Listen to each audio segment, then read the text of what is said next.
Hello everyone and welcome to my new Hunters video. In this episode I will cover Bat as a hunter pet in PvP. So let's start. Bat is another tuning pet with Roar Sacrifice to get a critical strike immunity, which is crucial in PvP. This pet is similar to Ravager, since their main offensive spell is 2-second stun. Main difference between these two is a type of a stun. In a lot of situations you will find yourself angry because Rogue Warrior or Paladin dodges stun from a Ravager. So that's where Bat shines. It is a spell that cannot be dodged, and that way you can easily interrupt Rogue's openers even with evasion on, without paying attention about your pet position. On the other side, what I found frustrating about this pet is that stun requires 80 out of 100 focus, which means your pet ability attack cannot be toggled on. Otherwise, you won't be able to hit a stun when you need it because of focus starvation. First of all, sorry for FPS drops. I bought a new monitor and I've been trying to configure recording options, but FPS keeps dropping randomly. Against warriors, do a feint that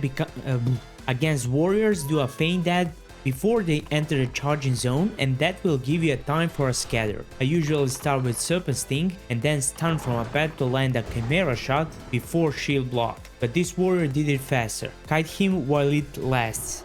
Shield block ended, so I set a trap, snake or frost trap, before he charges and use deterrence just before he enters the charging zone. That way you will avoid potential instant disarm after charge and leave him stuck in trap with a fast disengage in other direction. Also keep an eye on your pet health and retreat him and heal him if he's being focused. On intercept, use instant trinket before he reaches you and another trap. If he has cooldown, he'll probably shield wall and heal. Then you just switch aspect and kite, or change sting and scatter freeze him to reopen if you use his trinket. Trinket could be forced in opener with trap after the scatter.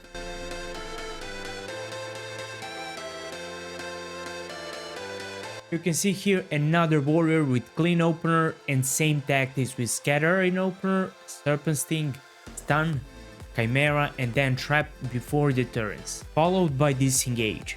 I use readiness here to burst him down and reset cooldowns on deterrence and disengage, so I can avoid the intercept, which he didn't use because he focused my pet, which was in his range. As soon as he shield blocked, I ran away and then my priest came. This fight was over, I had a range and a trinket.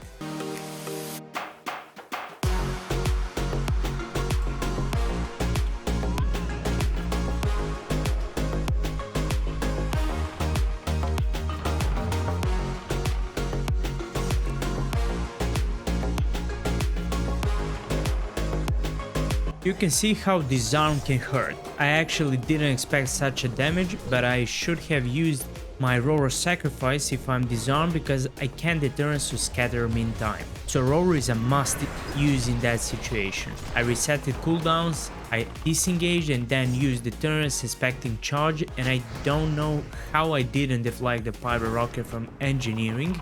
It hit me for 1.5k. And in the end Rand expired and Shaman killed me with Flame Shock. I would still win, but it was not a clean play and he is more geared, that's for sure, and he has Gladiator title, which everyone who plays Arena knows what it means. If we could have fight once more, it would be nice because I would beat him for sure. Here we have a Hasteman Shaman but with a loss, and there is no way to beat him there. You should focus on destroying Cleansing Totem with pet over mouse macro first. But he saw that and he set Totem inside of the house and started focusing my pet. Pet lost 50% HP from one storm strike. They should focus pet because if they kill pet without Master Skull, your chances of winning drop a lot, but I managed to handle it. I lost my pet there, but I prepared tactic with Frost Trap and Deterrence when he's about to arrive, so I can avoid Storm Strike massive damage. On top of that, it would buy me a time so root from his Frost Shock expire because I can't remove it without pet and Master Skull.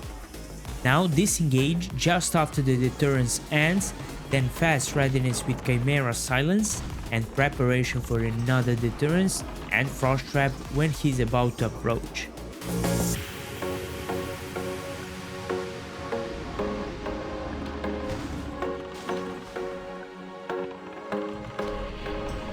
When we talk about ferals, it's mostly about opener and paying attention about sting if you want to reopen. If you can flare on start, there is 90% chance druid can't open with stun, which will save your trinket. On BGs, it's unlikely you will use flare, so instant trinket on pawns and use scatter shot. Try with a scare beast if he doesn't trick a scatter. If they are less experienced, they will get confused with a little time to react and you can get them off guard fearing them, and that's for sure forcing their trinket. If they doesn't trinket scatter or fear, go with a trap after it, which they will trinket for sure. Then you can readiness and reopen with another scatter and trap and make full range. Then open with full burst and pet stun to take advantage of rapid fire. Prepare for bear charge to trap and deterrence. Deterrence is a must use here. If he charges you and lands stun and follow it with cyclone, you lost. Make a space with disengage and hide him down. You got concessive shot and chimera for slow. If he tends to shapeshift that slow, he will lose regeneration. If he closes the gap like here, just feign that and trap. In worst case, you can readiness and disengage once again, and if he charges, you use another deterrence. I paused the video to remind you can use Scorpius Sting here to remove dot and use readiness and scatter and trap to fully make a range and reopen, which is a pure win without a risk.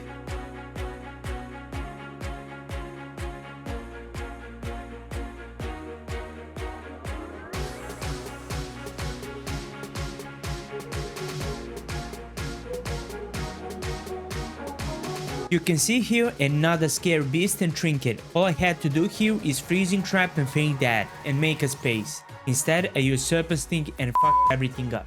So I use stun to make at least some gap between us, and then I use deterrence, which I cancel instantly by mistake, so I had to use fast readiness, and of course trap didn't react in stupid classic. Because of that I couldn't make range and I got stand. So I instantly used Aurora Sacrifice to avoid being crit. After stun I used Master Skulls to make myself immune to slow effects from angle, then feign that and scatter just to make enough space.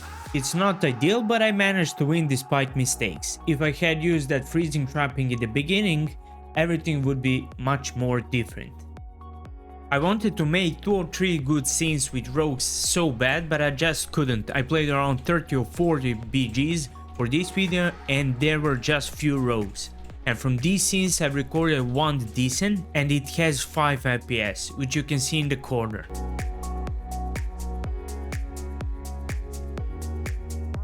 I will let this scene in the background while I talk about tactics. With bad you want to stun a rogue just when first chip is about to expire, and then fast Master Skulls and disengage. That will most likely make rogue trinket because he thinks you wasted disengage and he will shadow step and kidney, but they forgot you haven't used the trinket, which is saved for kidney. Then you use scatter, trap and fully reopen.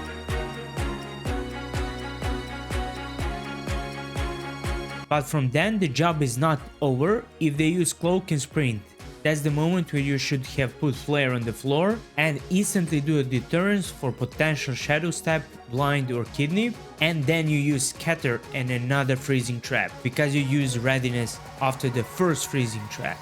This is how it should look in theory, and if you do like I just said, you won't have a problem beating 80% of same geared rogues.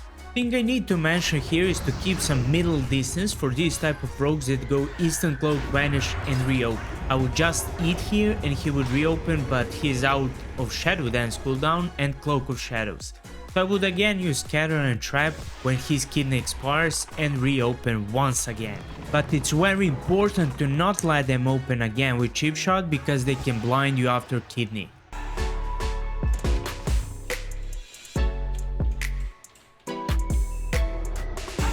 This guy sacked my pet, which is good tactic because that way I can't use Aurora Sacrifice and he can pretty much one-shot me with Shadow Dance.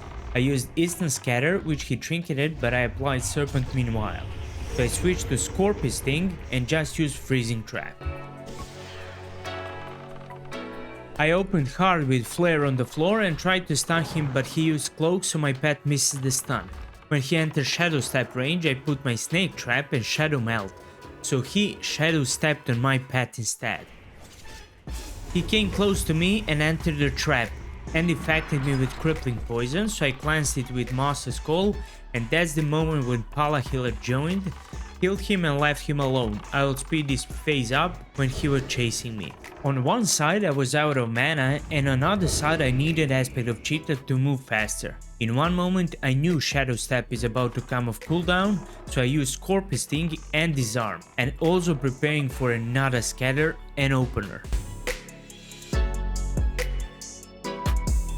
He vanished, which I expected in some moment, and I was ready to flare. I scattered him and opened hard with another burst, and he cloaked once more. I waited for it to end and instantly stunned with a pet. I feigned that on his step with Snake Trap and Finger on Master Skull, but Paladin came once again and I couldn't do anything, I was out of mana. What I'm trying to show you is that there isn't classic opener on roads, it is very fast fight where one wasted cooldown can cost you a fight. So you have to think fast and play around his trinket. Keep in mind that scatter shot could only be missed because of your hit rating, and it cannot be dodged, so it's always a way of pausing and reopening the fight. Quick reactions on his Shadow Step with deterrence or Feign Dead, and face to face, so deterrence can deflect his attacks. Roar Sacrifice on his Shadow Dance. All other mechanics are situational and depend on your practice. This is surely the hardest matchup mechanically.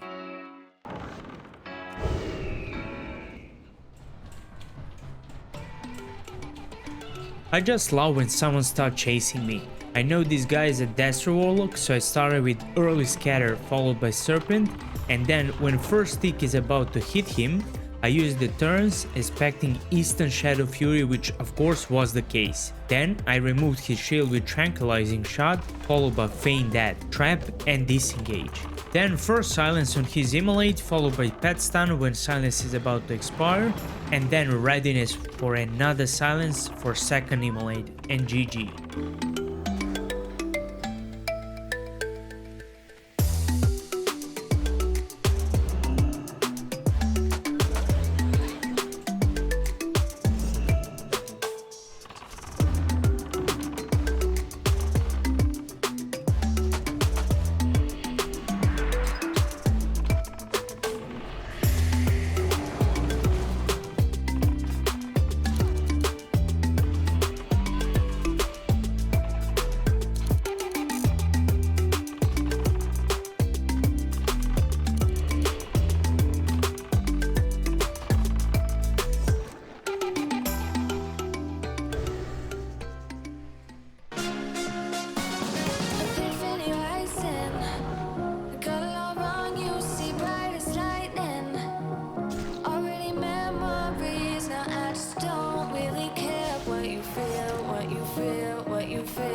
You and I meant for me, still not surprising. Need no apologies, cause I just don't really care what you think, what you think, what you think.